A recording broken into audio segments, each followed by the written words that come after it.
സുഭാഷിതങ്ങൾ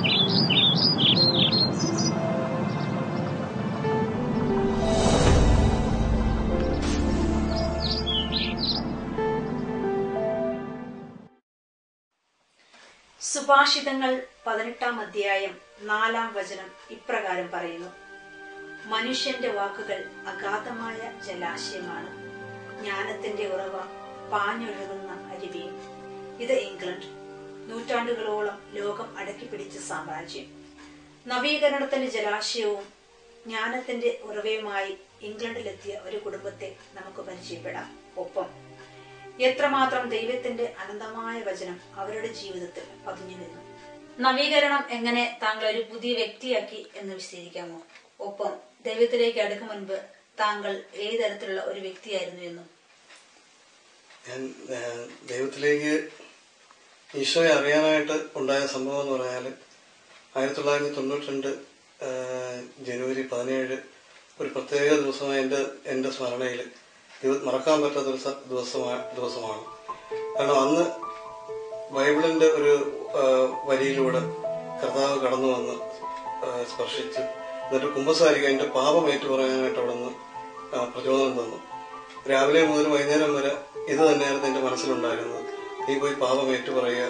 പക്ഷെ എനിക്കത് അങ്ങനെ പറയാനായിട്ട് എനിക്ക് ആദ്യം ഉച്ചവരെയുള്ള സമയങ്ങളിൽ ഞാൻ അതിനെ എതിർത്ത് നിന്നു.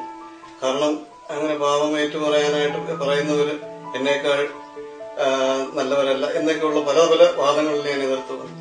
എങ്കിലും ഉച്ച കഴിഞ്ഞ സമയമായപ്പോഴത്തേക്ക് എനിക്ക് ആ ശക്തിയോട്, അല്ലെന്നുണ്ടെങ്കിൽ എനിക്കത് ഈശോയാണെന്നോ അല്ലെങ്കിൽ ദൈവമാണെന്നോ ഒന്നും ഒരുപാട് മനസ്സിലായിരുന്നില്ല. ഇന്നെനിക്കറിയാം അത് ഈശോ ആയിരുന്നു. പക്ഷെ അന്ന് എനിക്ക് ഒരു പ്രപഞ്ച ശക്തി ആയിട്ടാണ് എനിക്ക് എന്റെ മനസ്സിൽ അല്ലെങ്കിൽ എനിക്കത് ഉൾക്കൊള്ളാൻ പറ്റി. എന്നാൽ ഞാൻ അതിനോട് ഒരുപാട് മല്ലിട്ടില്ല. ഉച്ച കഴിഞ്ഞുള്ള സമയത്ത് എനിക്ക് വേറൊന്നും ചിന്തിക്കാൻ പറ്റാതായി. എനിക്ക് ആ ശക്തി അല്ലെങ്കിൽ പറയുന്നത് പോയി കുമ്പസാരിക്ക് അതിൽ നിന്ന് എനിക്ക് പിന്മാറാൻ പറ്റി. അതിനെ അനുസരിക്കാൻ വേണ്ടി മാത്രം ഞാൻ ദുബായില് സെന്റ് മേരീസ് പള്ളിയിൽ ഫാദർ ഡാനിയൽ, ഇറ്റാലിയൻ അച്ഛനാണ്, അച്ഛന്റെ ഓഫീസ് റൂമിന്റെ തൊട്ട് മുമ്പിൽ വൈകുന്നേരത്തിനടുത്ത് ഞാൻ പോയി നിൽക്കുകയായിരുന്നു. അങ്ങനെ അച്ഛനെ കാണാനായിട്ട് കയറുന്നതിന് മുമ്പ് ഞാൻ ആലോചിച്ച് ഞാൻ എന്ത് കുമ്പസാരിക്കും, ഒരു പാപബോധമോ ഒന്നും തന്നെ അങ്ങനെ ഒരു അനുഭവത്തിലല്ല ഞാൻ സത്യം പറഞ്ഞാൽ പോയത്. പക്ഷെ അവിടെ ചെന്ന് വന്നപ്പോഴത്തേക്ക് ഞാൻ എന്ത് പറയും എന്ന് ഞാനിങ്ങനെ മുകളിലോട്ട് നോക്കി ആലോചിച്ചപ്പോഴും എന്റെ മനസ്സിൽ ഒരു സ്ക്രീനിൽ കാണുന്ന പോലെ, പടം കാണുന്നത് പോലെ കണ്ടു എന്ന് ഞാൻ പറയുന്നില്ല, അല്ലെങ്കിൽ എന്തോ നമുക്ക് വ്യക്തമായിട്ട് കാണാം എന്നാൽ കാണുന്നതുമില്ല. ഹൃദയത്തില് ഞാൻ കഴിഞ്ഞ കാലത്ത് ചെയ്തു പോയ പാപവും ആ പാപത്തിന്റെ ഗൗരവം, അത് ഞാൻ ആരെങ്കിലും അവഗണിച്ചാലും, പാപം തെറ്റ് ചെയ്താലും അല്ലെങ്കിൽ അവഗണന ഉണ്ടായാലും, ഞാൻ ചെയ്ത തെറ്റ് മാത്രമല്ല അവർക്കത് എങ്ങനെ അത് അല്ലെങ്കിൽ അതിന്റെ ഗൗരവമായിട്ട് എനിക്ക് മനസ്സിലാക്കി തരുന്ന രീതിയിൽ എനിക്കത് വെളിപ്പെട്ടു. അപ്പോഴെനിക്ക് കുമ്പസാരിച്ചോളാൻ വയ്യാത്ത എനിക്ക് മനസ്സിലായി ഞാനൊരു പാപിയാണെന്ന് മനസ്സിലായി. അല്ലെങ്കിൽ എന്റെ പാപം കൊണ്ട് എന്റെ ഹൃദയം ഇങ്ങനെ അസ്വസ്ഥപ്പെടുന്ന ഭാരപ്പെടുന്നതായിട്ട് എനിക്ക് മനസ്സിലായി.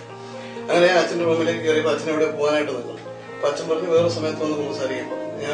ഞാൻ പറഞ്ഞില്ല അച്ഛൻ ഈ കുമ്പസാരിക്കണം എന്ന് എന്റെ അവസ്ഥ കണ്ട് അച്ഛൻ യാത്ര മാറ്റി വെച്ച് ഞാൻ 1 മണിക്കൂറെടുത്ത് അച്ഛനുമായിട്ട് കുമ്പസാരിച്ചു. ആ കുമ്പസാരത്തിന് ശേഷമാണ് ഞാൻ സത്യം പറഞ്ഞ ഒത്തിരി വർഷങ്ങൾ അഡിക്ഷൻ ആയിരുന്ന രാത്രി 2 മണിവരെയും 3 മണിവരെയൊക്കെ മദ്യപിക്കും. അതിരാവിലെ ബെഡിൽ നിന്ന് എണീക്കുമ്പോഴത്തേക്ക് എന്റെ കാല് ബെഡിൽ നിന്ന് ലാൻഡ് ചെയ്യുന്നതിന് മുമ്പ് തന്നെ എനിക്ക് ഒരു നല്ലൊരു അളവ് മദ്യം വെള്ളമൊഴിക്കാതെ കുടിച്ചാൽ എന്റെ കണ്ണുകളും കാലുകളും ഒക്കെ ഒന്ന് ഒരു നോർമൽ ഇതിലേക്ക് വരത്തുള്ളായിരുന്നു. പക്ഷെ ഒത്തിരി ട്രീറ്റ്മെന്റുകൾ നടത്തി പല അവസ്ഥകളിലും കടന്നു. എനിക്ക് മനസ്സിലായത് എനിക്ക് ആഗ്രഹമുണ്ട്, പലപ്പോഴും എനിക്ക് ആഗ്രഹമുണ്ട് ഇത് നിർത്തണം, പക്ഷെ പറ്റത്തില്ല എന്ന് എനിക്ക് മനസ്സിലായി. ചില സമയത്ത് ചിന്തിച്ചിട്ടുമുണ്ട് ഇത് ഞാൻ വിചാരിക്കുന്ന രീതിയിൽ പോകുന്നില്ല ജീവിതം, അങ്ങനെ അല്ലായിരുന്നു എന്റെ പ്രതീക്ഷകളൊന്നും. ആത്മഹത്യക്ക് വരെ ആഗ്രഹിച്ചു, പക്ഷെ പറ്റാത്ത എന്ന് വെച്ചാൽ ആത്മഹത്യ അത്ര എളുപ്പമല്ല. അങ്ങനെ ഇരിക്കുകയാണ് ഈ കുമ്പസാരിച്ച് കുർബാനയും സ്വീകരിച്ചു. അതിനുശേഷം ആ കുമ്പസാരിച്ച് കഴിഞ്ഞപ്പോൾ തന്നെ എന്റെ ശരീരത്തിൽ നിന്നൊരു ശക്തി ഇറങ്ങി പോകുന്നത് പോലെ ഞാൻ അനുഭവപ്പെട്ടു, കണ്ടു എന്ന് തന്നെ പറയാൻ അനുഭവപ്പെട്ടു. പക്ഷെ അന്ന് 92 ജനുവരി 17 എന്ത് ചെയ്തതുപോലെ ഇന്ന് വരെ എനിക്ക് കുടിക്കണമെന്ന് തോന്നിയിട്ട് പോലുമില്ല. എന്റെ ശരീരം അതിൽ നിന്ന് പൂർണ്ണമായി മോചിക്കപ്പെട്ടു. ഞാൻ അനുഭവിച്ച യേശു ക്രിസ്തുവിന് എനിക്ക് എന്നെ ശാരീരികമായിട്ട് മാനസികമായിട്ട് വിടുവിച്ച് ഒരു പുതിയ വ്യക്തിയാക്കി മാറ്റി ആ യേശുവിനെ മറ്റുള്ളവർക്ക് പകർന്നു കൊടുക്കണമെന്നൊരു വലിയ ആഗ്രഹം അടുത്ത ദിവസം വരെ എനിക്കുണ്ടായി. അതിന്റെ ഭാഗമായിട്ടാണ് ഞാൻ ദുബൈയിലും ഖത്തറിലും ഇടയ്ക്ക് കുറച്ച് നാള് അമേരിക്കയിലും ഇപ്പോഴിവിടെ UK ഞാൻ കാണുന്നവരിടത്തെല്ലാം എനിക്കാവുന്ന രീതിയിൽ യേശുവിനെ പങ്കുവയ്ക്കാൻ ശ്രമിക്കുന്നു. മാത്രമല്ല ധ്യാനങ്ങൾ സംഘടിപ്പിക്കുക, അതുപോലെ ചെയ്യാവുന്നതെല്ലാം ശ്രമിക്കും. നവീകരണത്തിലേക്ക് വന്നതിന് ശേഷം എപ്പോഴെങ്കിലും പഴയ ജീവിതശൈലിയിലോട്ട് തിരിച്ചു പോകാൻ തോന്നിയിട്ടുണ്ടോ? അതെയോ അങ്ങനെ എന്തെങ്കിലും പ്രേരണകൾ വല്ലതും ഉണ്ടായിട്ടുണ്ടോ? പ്രേരണ മദ്യപാനത്തിന്റെ രീതിയിലാണെങ്കിൽ കർത്താവ് എടുത്തു മാറ്റി, ശരീരത്തിൽ നിന്ന് എടുത്തു മാറ്റി, എനിക്ക് വ്യക്തമായിട്ട് അറിയാം, എടുത്തു മാറ്റി അത് എനിക്ക് തിരിച്ച് ഒരു പൊടി പോലും കടന്നു വന്നിട്ടില്ല. ബാക്കി എന്തെങ്കിലും ചോദിച്ചു കഴിഞ്ഞാൽ ബാക്കി പ്രതികൂല സാഹചര്യങ്ങളിൽ എപ്പോഴും അല്ല, വളരെ അപൂർവമായ സമയങ്ങളിൽ ചിന്തിച്ചിട്ടുണ്ട്. ഇതൊന്നും ഇല്ലാത്ത എത്രയോ പാപം ചെയ്യുന്ന ആൾക്കാർക്ക് എന്തെല്ലാം നന്മ വരും, അങ്ങനെയുള്ള കാര്യങ്ങളൊക്കെ ചിന്തിച്ചിട്ടുണ്ട്. പക്ഷെ എങ്കിലും ചിന്തയല്ലാതെ ഒരു പാപത്തിലേക്ക് കടന്നു പോകാനായിട്ടോ കർത്താവിന്റെ കൃപയാൽ ഇതുവരെയും അങ്ങനെ സംഭവിച്ചിട്ടില്ല. വേദപുസ്തകത്തിലെ ഏത് വചനമാണ് താങ്കളെ ഏറ്റവും കൂടുതൽ സ്വാധീനിച്ചത്? അപ്പോസ്തല പ്രവർത്തനം 16:31 പറയുന്നു, കർത്താവായ യേശുവിൽ വിശ്വസിക്കുക, നീ നിന്റെ കുടുംബവും രക്ഷപ്രാപിക്കും. ഞാൻ എന്റെ ഈ അവസ്ഥയിൽ നിന്ന്, ഞാൻ നേരത്തെ വിവരിച്ച അവസ്ഥയിൽ നിന്ന് രക്ഷപ്രാപിക്കുന്ന എന്റെ കുടുംബാംഗങ്ങൾക്ക് ഒരു തരത്തിലും പ്രതീക്ഷയില്ലായിരുന്നു. അങ്ങനെ അത്ഭുതകരമായിട്ട് എന്നെ രക്ഷിച്ചെന്ന് എനിക്കും മനസ്സിലായി, എന്റെ കുടുംബാംഗങ്ങൾക്കും മനസ്സിലായി. അതിൽ നിന്ന് തന്നെ അന്ന് വരെ ഒരുപാട് ആത്മീയ അവസ്ഥകളിലേക്ക് അല്ലെന്നുണ്ടെങ്കിൽ ആഴത്തിലേക്ക് വരാതിരുന്ന എന്റെ കുടുംബാംഗങ്ങൾ പലരും എന്റെ വ്യത്യാസം കണ്ടിട്ട് തന്നെ ഈ വ്യത്യാസം ദൈവം പ്രവർത്തിച്ച എന്റെ ജീവിതത്തിൽ ദൈവം പ്രവർത്തിച്ച അത്ഭുതം കണ്ടിട്ട് അവരും നവീകരണത്തിലേക്ക് വന്നു. മാത്രമല്ല ഇന്ന് അവർ എന്നേക്കാൾ കൂടുതൽ നല്ല രീതിയിൽ യേശുവിന് സാക്ഷ്യം വഹിക്കുന്നവരായി മാറുകയും ചെയ്യും. താങ്കളുടെ കുടുംബം താങ്കളെ എങ്ങനെ പിന്തുണയ്ക്കുന്നു എന്ന് പറയാം?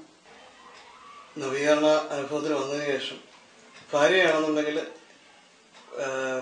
കുടുംബ പ്രാർത്ഥനയ്ക്കായാലും പ്രവർത്തനത്തിനായാലും ചില സമയങ്ങളിൽ എന്നേക്കാളും കൂടുതൽ താല്പര്യത്തിൽ യേശുവിന് വേണ്ടി പ്രവർത്തിക്കുവാനായിട്ട് എന്നെ ഒരുപാട് സഹായിക്കുന്നു.